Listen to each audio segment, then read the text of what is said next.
Hello po, ano? Ito pong inyong kaibigan kay Jesus, Brother Manny Bautista.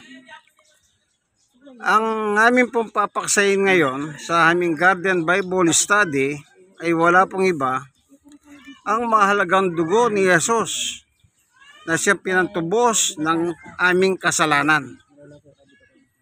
Po, dugo ni Jesus. Ngayon, sisimulan po natin ang pag-aaral ng salita ng Diyos. Dito po sa nakasulat sa Mateo.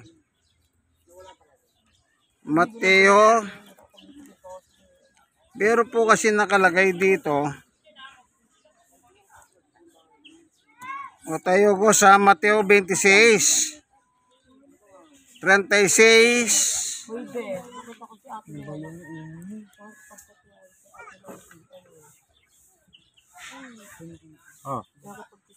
Mula sa 36, 37, 38, 39, 40, 41, 42, 43, 44, 45 hanggang 46. Yan. Inubos na natin. Nag-aaral naman po tayo ng salita ng Diyos kasi po para makita natin yung 46 po. Opo. Mateo 26, 36 hanggang 46. Yan.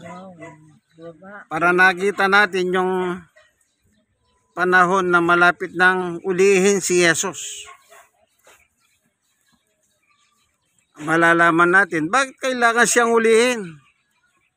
Anong rason? Anong dahilan? Nako, diyan natin makikita yung salita ni Jesus. Ayun, ang nagbabasa naman po sa atin ay walang iba kundi si Tatay Ogos. Pero bago tayo papalahot, mananalangin muna tayo. Panginoon Diyos, samahan mo po kami sa aming pag-aaral ng Ebanghelyo sa oras pong ito. Buksan ang puso at isip ng bawat isa upang makaunawa kami ng higit sa iyong salita. Sa ngalan ni Jesus. Amen. Ito po si Tatay Ogos. Ito. Siya po ang tagabasa. Kung mapapasin nyo po sa amin dalawa, kung nakasalamin ako, si Tatay Ogos wala. Wala. Pero mas matanda siya sa akin. Kasi 80 anyos na siya. Kaya, nakita mo na ba Tatay Ogos?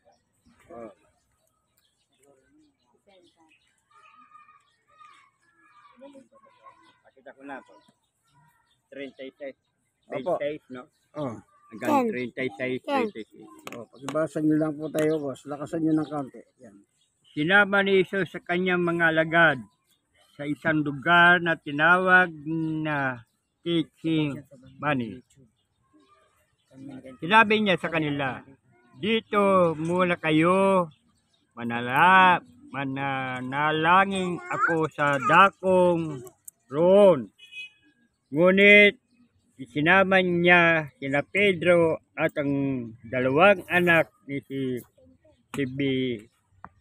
Zebedeo at nagsimulan mapagabag at mahirap ang kanyang kalooban.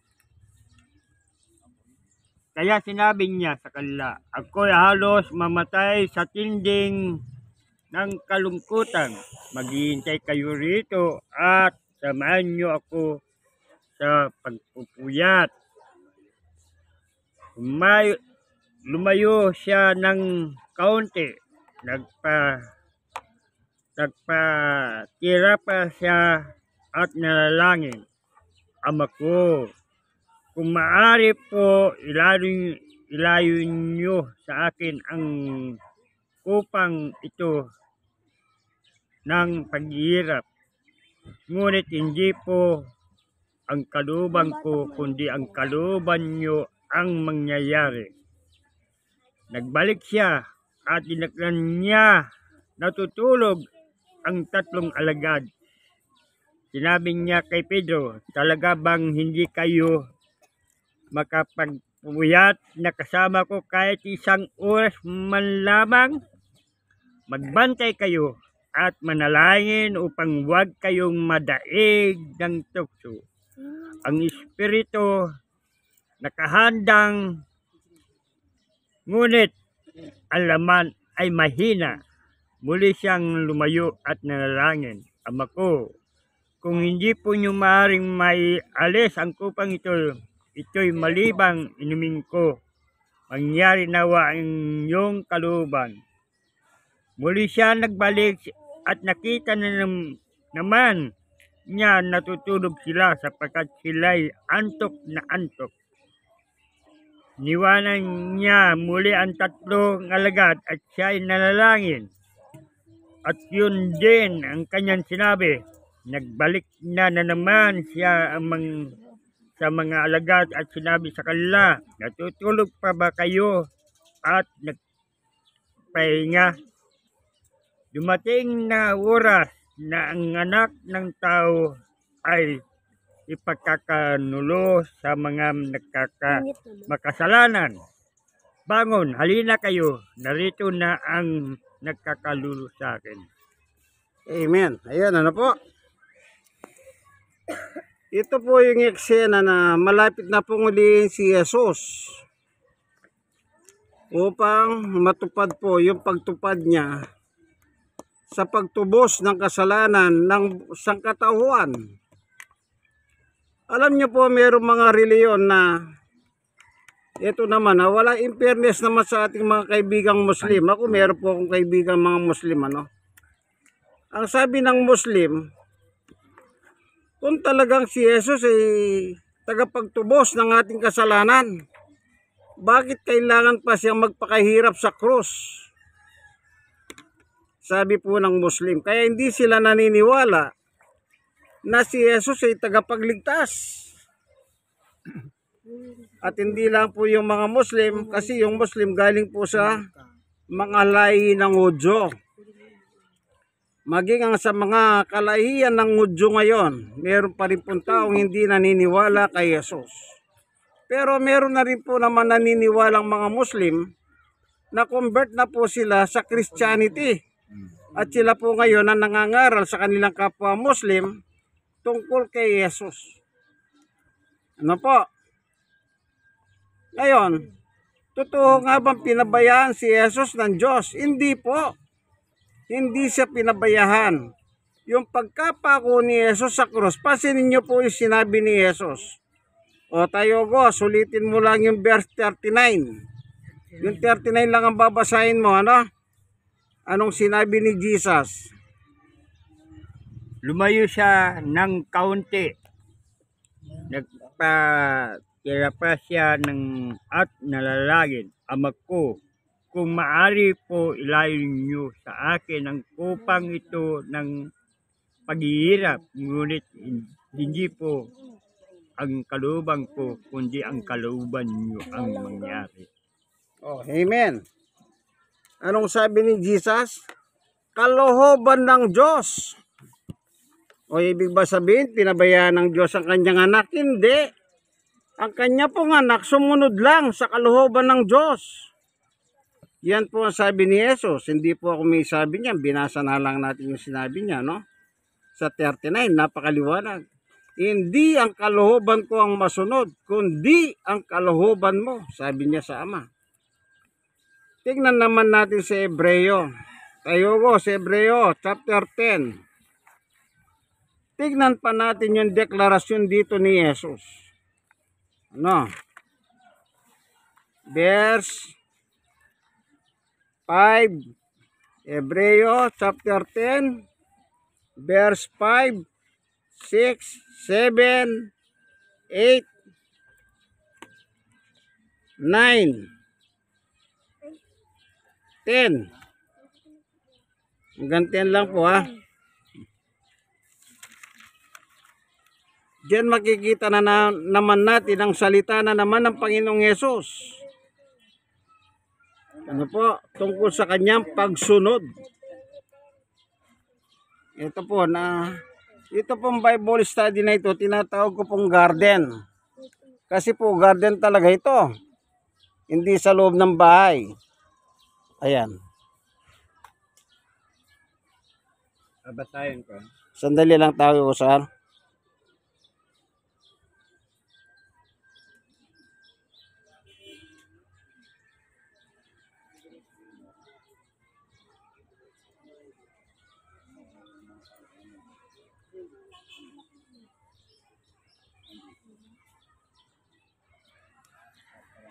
Ayan. Sige po, basahin niyo po. Dahil dyan, ng Kristo na parito sa daigdig, sinabi niya sa Diyos, ang mga pag-alay, pati mga handog, at mga hayop na handang sunugin, hindi mo naibig sa dambana dalhin.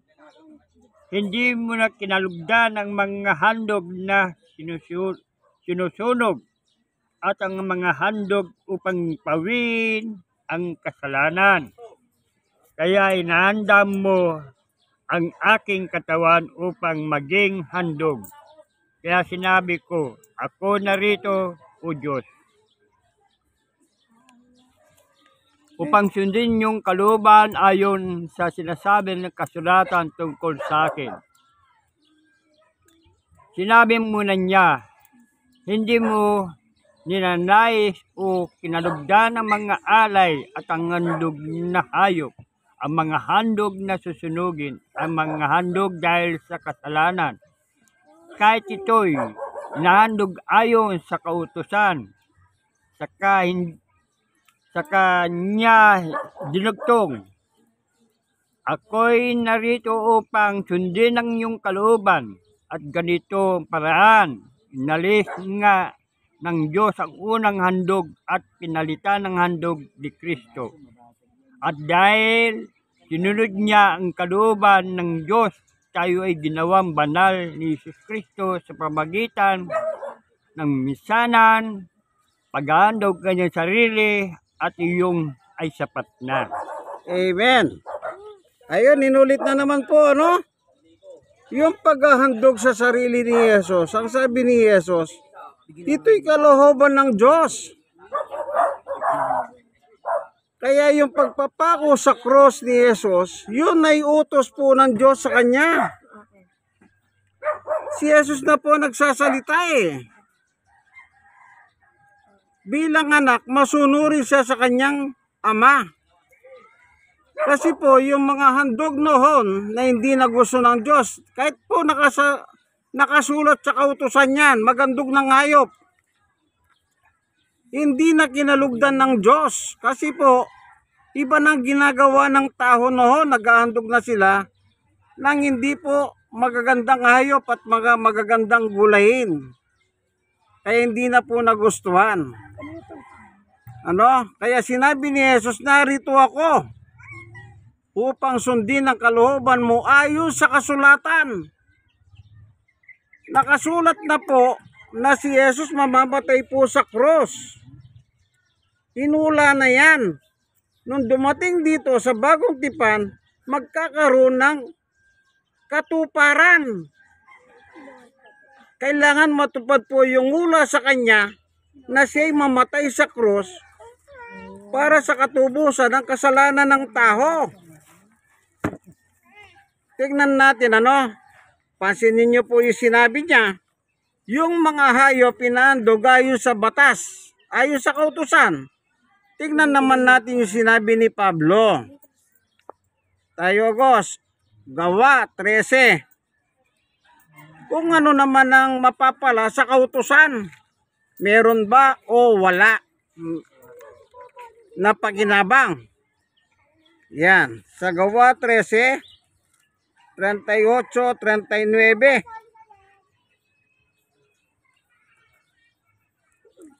Ano? Makikita natin dyan na yung kautusan, wala na pong kabuluhan.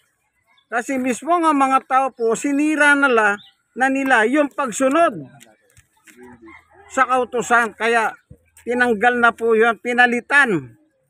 Kung inyong natatandaan, yung binasa uli na si Hebreo, pinalitan ng handog ni Jesus. Imbis na handog ng hayop, si Jesus na ang ipinalit. Pagdating po ng bagong tipan. Basahin mo tayo go sa 13, 39, 39. Kung meron pang kabuluhan, ang kautusan na ibinigay ng Diyos kay Moises. Ibig sabihin, sa panahon ng mga Hudyo po ito. Ayan. 13, Kapitulo 13, talatang 38-39. Opo, yan. Tama. Dapat niyong malaman, mga kapatid, na sa pamamagitan ni Jesus ay ipinangaral sa inyo ang kapatawaran ng mga makasalanan at lahat ng sumampalataya sa Kanya ay pinalalaya na sa lahat ng pagkakasala na mula sa mga ito hindi kayo Kanyang palayain ng kasulatan ay ng kautusan ni Moses. Ayan, maliwanag ano po? Pasinin ninyo, nag-aandog sila ng hayop ayon sa kautusan. Pero bakit hindi na po tinatanggap ng Diyos yun? Kasi nga po, pumalpak ang tao noon. Kaya sabi ni Pablo, wala na tayong magagawa sa kautusan. Magkakaroon lang tayo ng kapatawaran sa ating panahon, bagong tipan na, sa pamamagitan ng pananampalataya natin kay Jesus. Hindi na kailangan magandog pa tayo ng hayop na susunugin. Hindi na. Yun lang pananampalataya mo kay Jesus. Ayan ang sabi ni Apostol Pablo. Tayo Gos, ulitin mo nga. Yan, yung binasa mo, ulitin mo. Dapat niyo malaman, mga kapatid, na sa pamagitan ni Jesus ay pinangaral sa inyo ang kapatawaran ng mga kasalanan at lahat ng sumampalataya sa Kanya ay pinalalaya na sa lahat ng pagkakasala na mula sa mga ito ay hindi na kayo kayang palayain ng kautusan ni Moses. Yan. Wala nang kwenta po pinalitan na ng handog ni Jesus. Kaya tayo lumaya sa pamamagitan ng ating pananampalataya sa Kanya. Tayo Gos, Galacia 5:1. Pakibasa mo lang yon. Tignan pa natin dyan ang salita ni Pablo. Totoo nga ba na si Jesus ang magpapalaya sa atin sa ating mga kasalanan? Tignan naman natin ang salita ni Apostol Pablo pa rin. Galacia 5:1. Ano po? Pasinin ninyo yung pananampalataya nyo kay Kristo, sabi ni Pablo. Tignan natin dito. At yung salita ni Kristo, titignan natin pagkatapos. Pababasa ko rin uli. 5:1 lang. Yan lang Galacia 5:1. Babasahin lang. Opo. Palayan na tayo dahil sa pinalaya tayo ni Kristo. Kaya magpakatatag kayo at huwag nang pang-alipin pa muli. Ayun, ano po? Sabi ni Pablo, pinalaya tayo ni Jesus, ha? Siya na po yung nagpalaya sa atin, sa ating mga kasalanan. Wala pong pwedeng magpalaya sa atin kundi si Jesus. Ano po? Gawa, tayo Gos 26, 12, 13, 14, 15, 16, 18. Yon. 14. Opo, Gawa 26, ha? Opo. Mula sa 12. Yan, 12, 13, 14, 14, 15, 15, 16. Sige po, tuloy-tuloy. hanggang 18.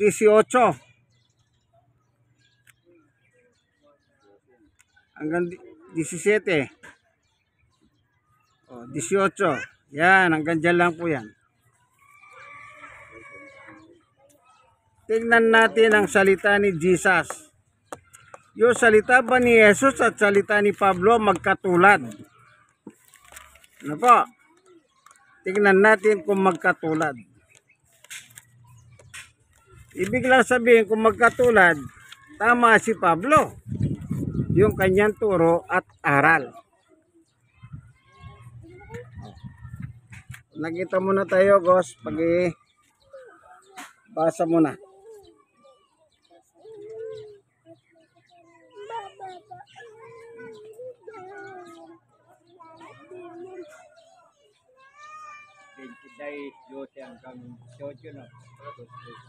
Oh. Yan ang layunin ng pagpunta ko sa Damasco.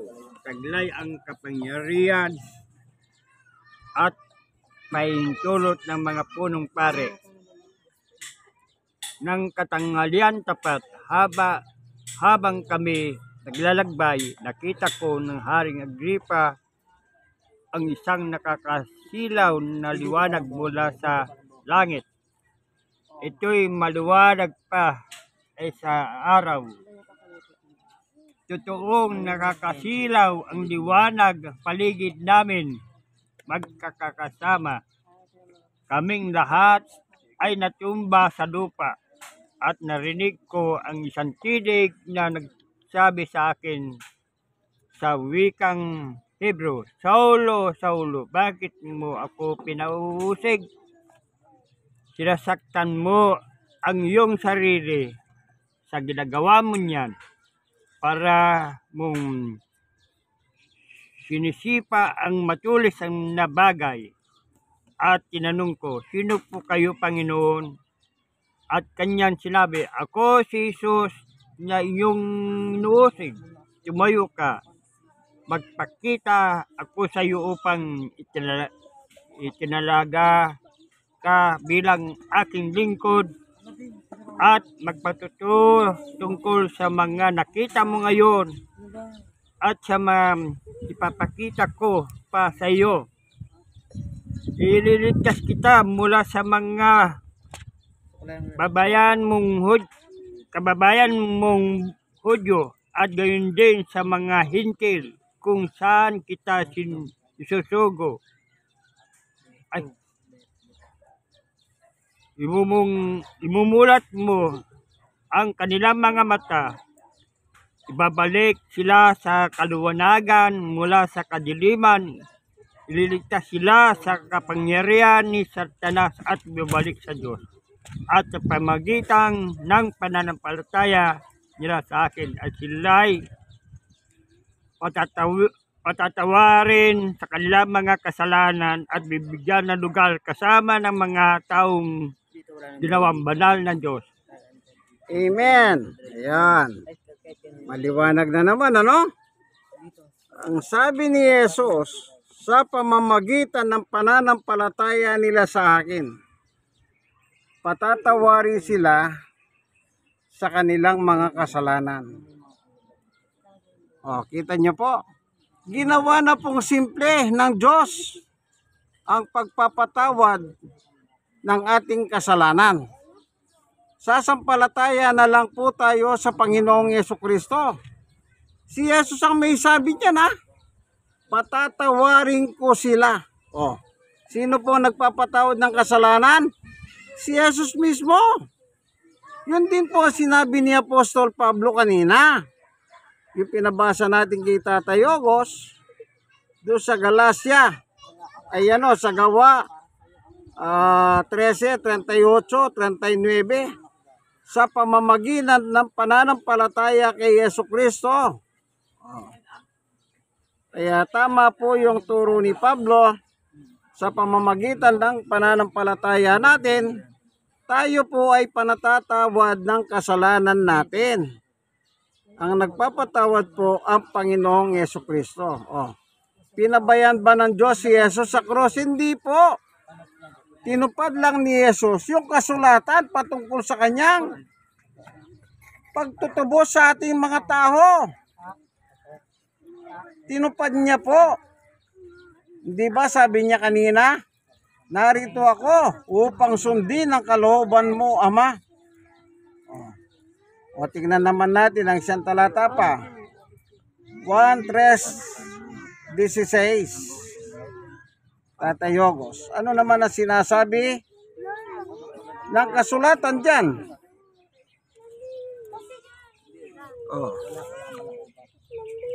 Ayan, ano? Babasahin ni Tatay Yogos. Kita nyo po siya, hindi siya nagsasalamin pero maliwanag ang mata.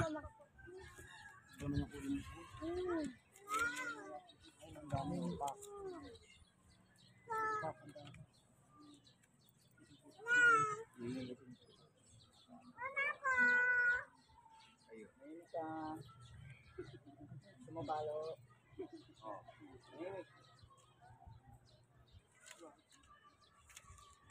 Hoy, ikaw. Hoy. Manginig.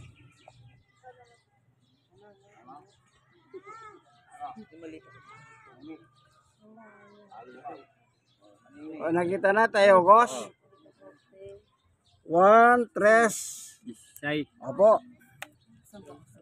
kapagkat ngayon na lamang ang pag-ibig ng Diyos sa sangkatawan, kaya binigay niya ang kanyang kaisang anak upang ang sino mang sumampalatay sa kanya ay hindi mapahamak, kundi magkaroon ng buhay na walang hanggan. Amen.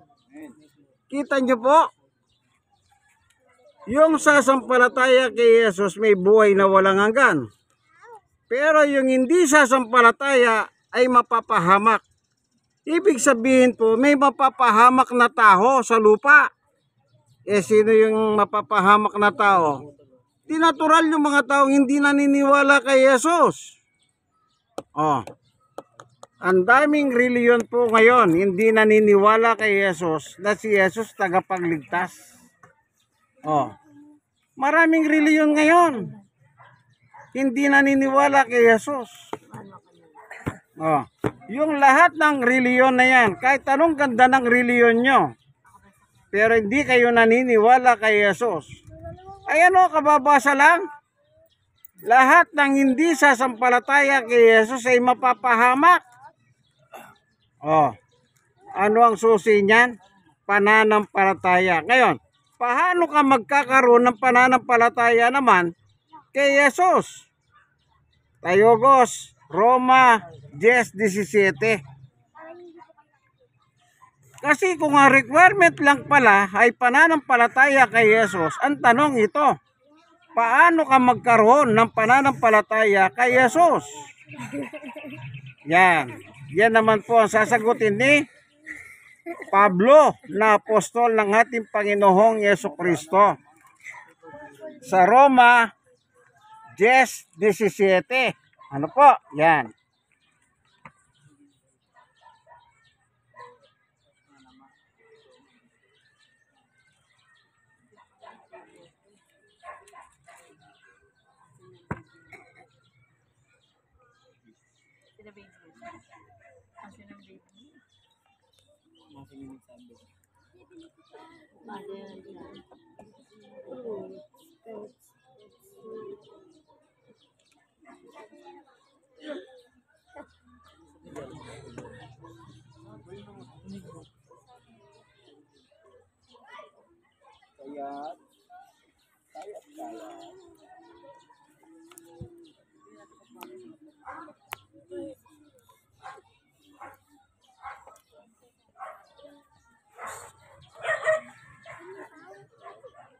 Kasay na.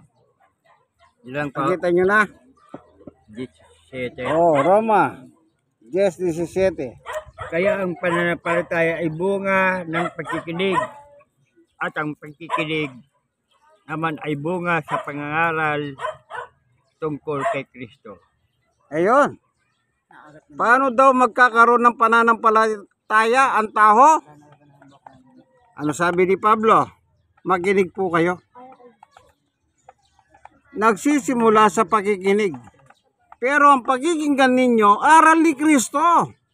Hindi po pwede yung aral ni kano, ni ganito, ni ganito. Hindi.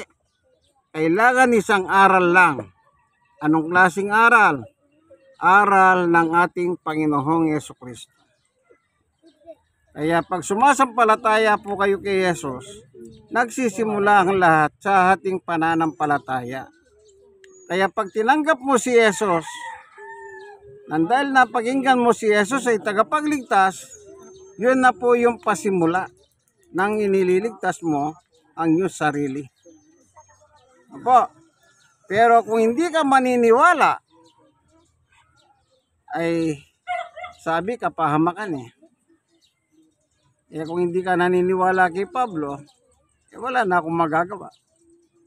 Tandaan po natin ang katubusan ng ating kasalanan ay sa pamamagitan ng dugo ni Jesus. Hindi po dugo ng hayop. Nung una, dugo ng hayop. Kanya lang, hindi na po ngayon.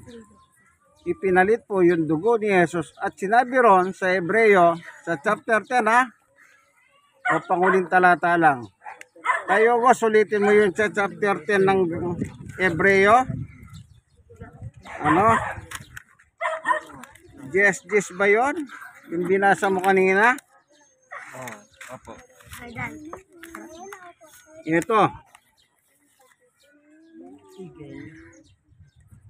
Ito. Hebreo. O simulan mo kaya sa 8, 9, 10. Yan. Ulitin nyo lang po yan. Nabasa na natin kanina yan. Ulitin lang natin. Pwede bang gayahin yung ginawa ni Jesus? Kasi po ngayon, magmamahal na araw, maraming gumagaya kay Jesus. Hindi po. Hindi na pwedeng gayahin yun. Si Jesus lang po ang nakagawa nun. O tayo ko, sakita mo ba? Opo. Pag-ibasa mo na. Sinabi muna niya, hindi mo nanais o kalugdan ang mga alay na handog na hayop, mga handog na susunugin, at mga handog dahil sa kasalanan. Kahit ito'y nahandog ayon sa kautusan. Sa kanya dinugtong, ako'y narito upang sundin yung kalooban at ganitong paraan. Inalis nga ng Diyos ang unang handog at pinalitan ng handog ni Kristo. At dahil sinunod niya ang kalooban ng Diyos, tayo ay ginawang banal ng Kristo sa pamagitan ng misanang paghahandog sa kanyang sarili at yung ay sapat na. Amen. Kita nyo po, misanang paghahandog ang ginawa ni Jesus sa ibabaw ng cross. Sapat na po yun para matubos ang ating kasalanan. Kaya kailangan pananampalataya kay Jesus. Yan po ang tanging kailangan natin upang tayo mapatawad sa ating mga kasalanan. At kapag ikaw ay sumampalataya, makakasama mo yung ginawang banal ng Diyos. Pagdating ng araw, makakarating tayo sa dakong banal sa langit. Salamat po Panginoon Diyos sa katotohanan na itinuro mo sa amin ng aming kaligtasan ay pananampalataya sa iyong anak na si Jesus. At sa kanyang pagbabalik, ang aming pananampalataya ang kanyang aanapin at hindi po siya maghahanap ng kung ano-ano man sa aming mga buhay. Maraming salamat po aming Diyos. I-bless po ngayon ang bawat isa na kasama dito sa Garden Bible Study. Dito po ginanap yan sa Paradise Site, Barangay 128, Zone 10, District 1, Balot, Tondo, Manila. Dito po sa permanent housing o tinatawag nilang formerly Smoky Mountain. Na nung araw po, maraming basura dito, naging bundok na. Kaya tinawag po na Smoky Mountain. Maraming salamat po. Sa ngalan ng Panginoong Yesus. Amen, amen. Po, kaibigan, like and share and subscribe na kayo pong mga nasisiran, mag-subscribe po kayo. I-share nyo nang i-share sa ibang tao ito. Kasi po, tungkol po ito sa salita ng Diyos. Minsan pa, ito po ang inyong kaibigan kay Jesus, Brother Manny Bautista, ano po, na nagsasabing, mahal tayo ng Diyos. Kaya po pinadala si Jesus upang siya po ang umako sa ating kasalanan. God bless us all.